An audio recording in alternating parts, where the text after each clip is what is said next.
Now, Alexander Rodnyansky is a presidential advisor to Ukrainian President Volodymyr Zelenskyy and an assistant professor at the University of Cambridge. He joins us now from outside of Kiev. Thank you very much for joining us here on TRT World. Let's take a step back. You are an advisor to the Ukrainian President Volodymyr Zelenskyy. Tell me, to what extent are you surprised after seeing this war?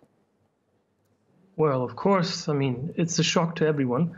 We can't say that we're entirely surprised. The buildup has been quite long. We saw the troops building up since last year. Really a surprise, but of course it's a shock. We were hoping for a diplomatic solution until the very end. What do you think needs to be done at this point by the international community to bring this crisis to an end? Well, look, the source, the root cause of this crisis lies in Russia. It lies with the imperial ambitions of one man at the top of the Russian regime who wants to reinstate the empire, as far as we can tell. So that's where you need to find the solution. You have to not just treat the symptoms, but address the root cause.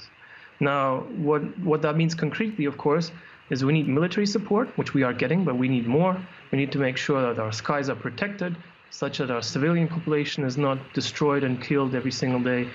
We need to have economic support, and that has really two components. We need support for Ukraine, such that we can function and support our economy and our people and pay our pensions. But we also need to make sure that Russia pays the maximum price for this aggressive war. We need to make sure that they stop being able to afford this war. We need to make sure they run out of money, run out of resources, and stop eventually. Alexander, if I may, can you please expand on what that maximum price would be? Well, economically primarily, right? So at the moment, we're seeing sanctions being imposed on Russia. We welcome that. Of course, that's a necessary measure at this point. But we also need more, right? Countries in Europe are still willing to purchase gas and oil from Russia. And we can see that even though the Russian central bank has been sanctioned and is now unable to use its reserves to stabilize the currency, the Russian regime is actually forcing the real economy, Gazprom and other oil firms, to buy rubles in order to stabilize the currency as much as they can. Now, they're able to do that because the West, and Europe in particular, is still purchasing gas and oil from Russia. And we need to make sure that stops. Okay, Alexander, in one of your earlier responses, you had indicated that Ukraine should be provided with more weapons. Now, tell me right now, what would be your message to European countries? What kind of military equipment does Ukraine need right now? Right, so this would be primarily to do with the no-fly zone, right? So we're asking for a no-fly zone to be imposed. Europe is hesitant, the West is hesitant because they're trying to avoid a conflict with Russia, but I will say that the conflict is inevitable sooner or later anyways. But if they still don't want to impose a no-fly zone, then they should give us the military facilities and capabilities to be able to do it ourselves. So in particular, air defense systems, we have Stinger rockets, but that's not enough. We need high to medium air defense systems, very advanced air defense systems, kind of like the Patriot systems, in order to shoot down their missiles, their cruise missiles, their ballistic missiles. Those are hitting our houses, our civilian population, and there's much we can do with that. Alexander, let me ask you, why do you think some Western countries are hesitant to provide you with these weapons? Well, I think the answer is obvious. Countries are hesitant from having an open conflict with Russia. Now, that's understandable, but at the same time, I will say that there is already a conflict, and it's escalating over the years.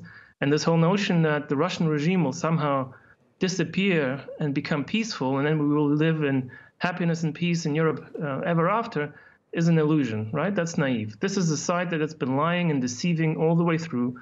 It started with no troops on Crimea, and the next day there were troops on Crimea. Then we heard in the recent build-up to this war that there was only an exercise and all the Russian troops were going to leave back home on the 20th of February.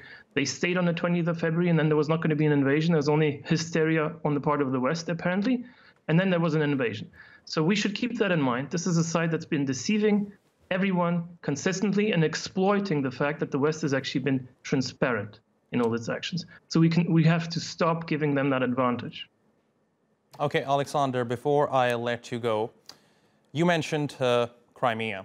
Now, do you think the inaction of some countries when Russia illegally annexed Crimea, perhaps encouraged President Putin to do what he's doing right now in your country? That's well possible. So, of course, Crimea was a very easy win, in inverted commas, for the Russian leader back then. And of course, that might have encouraged him to take more aggressive action over the years. But in particular, I would say, so that's already 8 years ago, what I would say encouraged him, especially in this recent war, is the fact that the West has for so long been hesitant to provide us with the full military support. Some countries did in the end, especially the Brits, for example, and the US, not so much continental Europe. So we saw a lot of hesitancy on the part of the Germans. And I think that did encourage. So with hindsight, we can say that that was clearly a mistake. And I think most people in Europe would acknowledge that now. All right, Alexander Rodnyansky, thank you very much for talking to us here on TRT World, and please do stay safe. Thank you.